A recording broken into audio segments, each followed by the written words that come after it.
ఇంకెన్నాళ్ళు కన్నీళ్లు కార్చాలి, ఇంకెన్నాళ్ళు చేయాలి, ఇంకెన్నాళ్ళు కష్టపడాలి, నా భవిష్యత్తు ఇంతేనా, నా బతుకు ఇంతేనా, నా పిల్లల పరిస్థితి. అధైర్యపడద్దు, బలహీనులు కావద్దు. నా దేవుడు నీ చేతిని పట్టుకుని లేవనెత్తడానికి ఒక్క గడియ చాలు, ఒక్క గంట చాలు. ఇంకా రోషంగా చెప్పనా, ఒక్క మాట చాలు, ఒక్క మాట చాలు.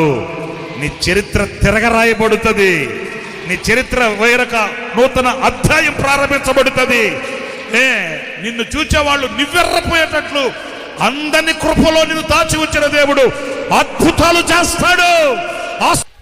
నిన్ను నీకే ఒక ఆశ్చర్యంగా మారుస్తాడు. నాకు నిన్నటి రోజున బూడిదలో కూర్చొని ఉన్నవాడు ఈ రోజున ఊరేగింపులో ఉన్నాడే.